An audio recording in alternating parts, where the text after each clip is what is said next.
hinder or stop enemy crossings.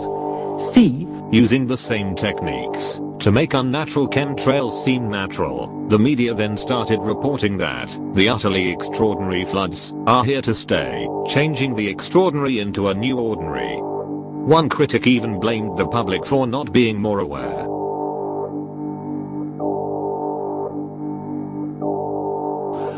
Our first priority is, of course, to ensure people are safe, and that's why over the course of yesterday evening and right through the night, we've been bringing in the helicopters, the sandbags, the preparations that are absolutely necessary so that people are safe. And our first duty is to make sure that as the waves and the tides have their effect, everybody is safe. It is too early to assess the damage that has been done. It is important, however, to remember that people have been both vigilant and have been incredibly calm in dealing with requests, for example, to move house.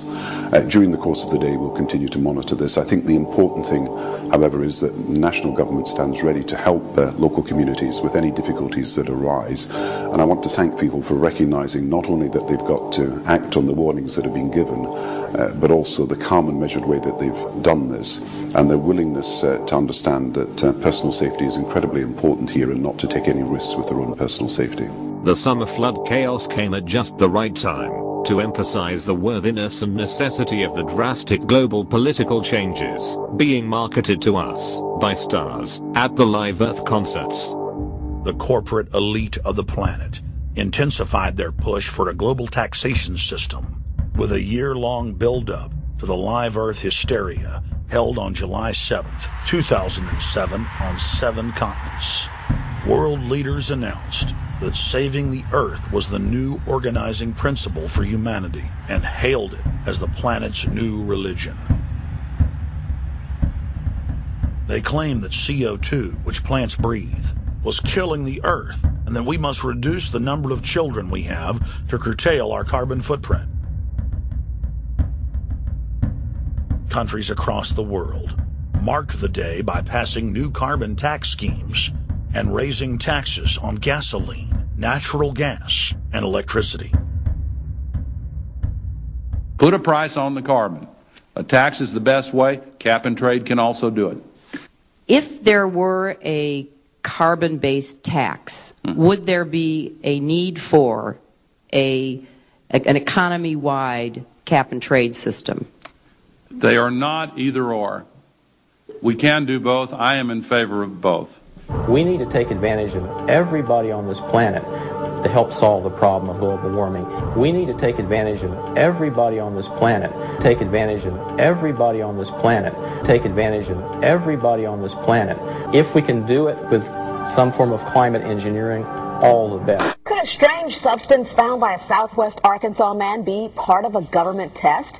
Well, that's the question at the heart of a phenomenon called chemtrails, now getting widespread attention.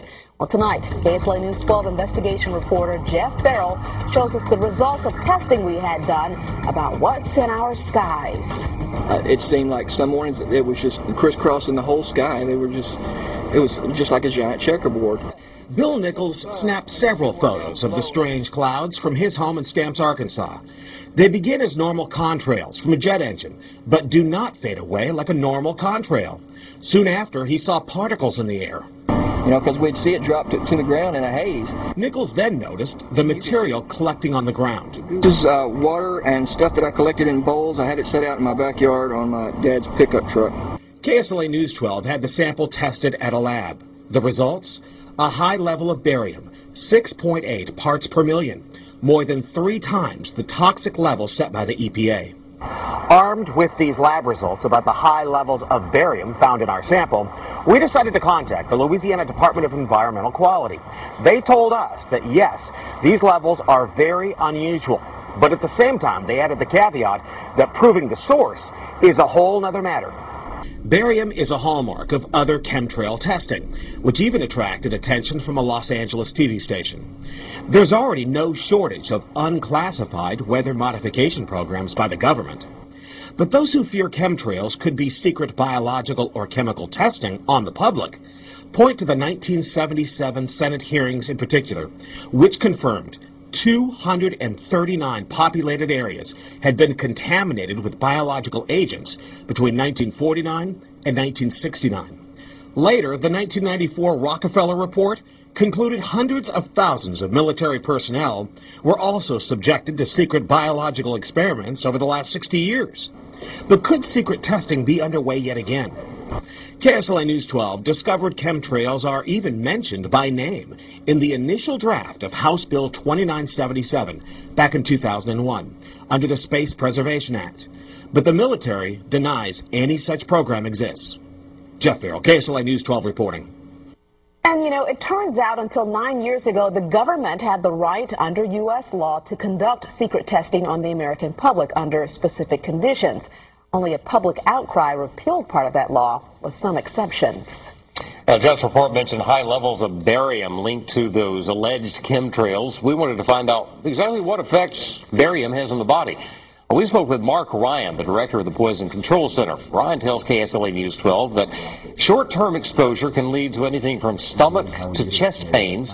Long-term exposure causes blood pressure problems. Ryan addressed concerns by chemtrail researchers that barium could be meant to wear down a person's immune system.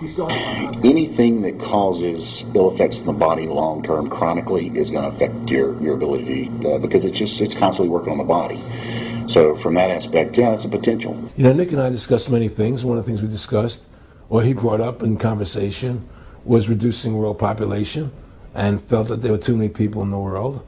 In a way, I agree. There are too many people in the world, but I don't think I have the authority to say who's going to die and who's not going to die, you know. But they felt that they wanted to reduce world population, and he felt that it should be reduced by half. In December of 1974, the U.S. government made third world population reduction a central national security issue. The operation plan, titled National Security Study Memorandum 200, was simply a regurgitation of the British Commission on Population created by King George VI of England in 1944, which openly stated that populous third world nations posed a threat to the international elite's monopoly of global power. The Kissinger-authored U.S. plan targeted 13 key countries where massive population reduction was called for. Kissinger recommended that IMF and World Bank loans be given on condition that nations initiate aggressive population control programs, such as sterilization. Aperture Science. We do what we must because we can.